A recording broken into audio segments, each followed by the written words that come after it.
আজি আমি আলোচনা কৰিম class 10 exercise 8.2 question number 1 Roman সংখ্যাৰ 5 বহুত ইম্পৰ্টেন্ট কোৱেশ্চন ইয়াত আমি মানটো ওলাব লাগে নিশ্চয় তোমালোকে টেবুলটো মুখস্থ কৰিছা তো মই ইয়াৰ পৰা সলিউশনটো ষ্টাৰ্ট কৰিম তোমালোকে কোৱেশ্চনটো এজ ইট ইজ লিখি লবা তো সলিউশনত চোৱা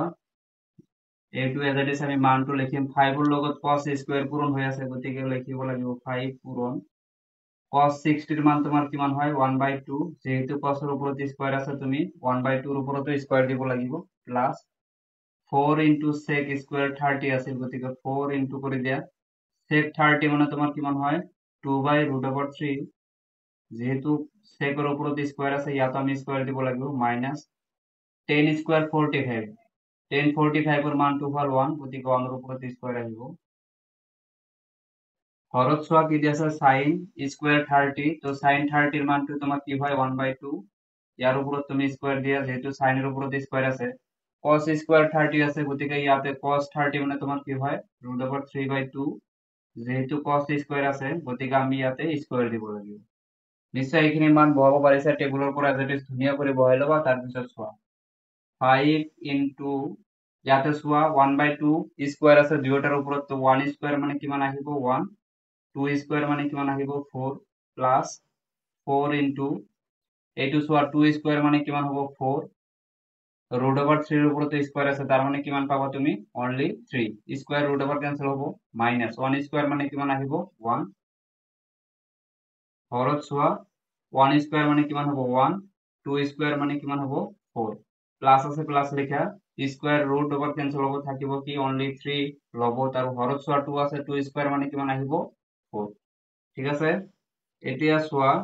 এই 5 টো কার লগত পূরণ হবো নিশ্চয় 1 এর লগত পূরণ হবো গতিকে 5 into 1 মানে কি হবো 5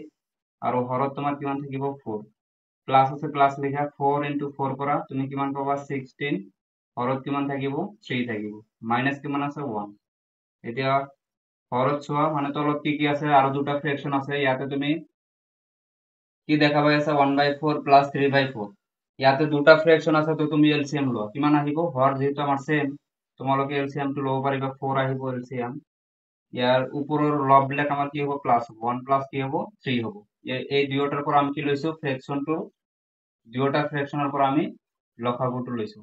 তো ইয়ার পর মই ডাইরেক্ট ইয়াতে কৰি আছো তোমালোকে তলে তলে স্টেপ বাই স্টেপ কৰিবা ঠিক আছে এতিয়া চোৱা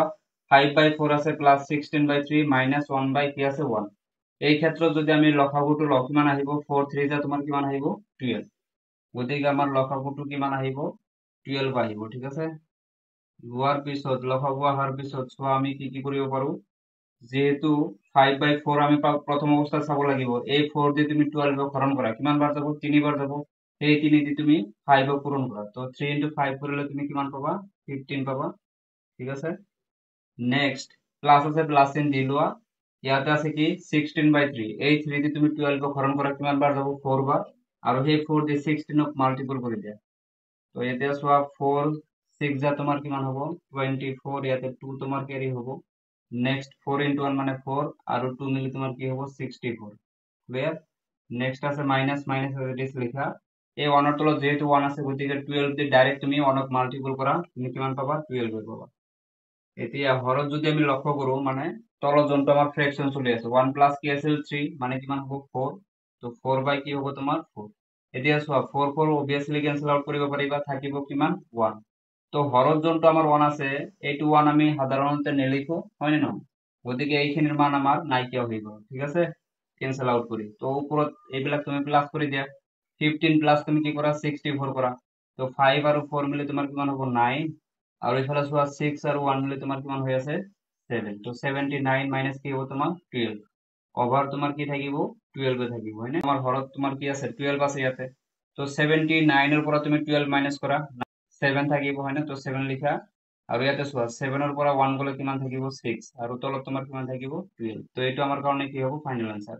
স্টেপ বাই স্টেপ নোট ডাউন কৰিবা ভিডিওটো ভাল লাগিলে নিশ্চয় চেনেলটো সাবস্ক্ৰাইব কৰিবা ভিডিওটো চোৱাৰ কাৰণে থ্যাংক ইউ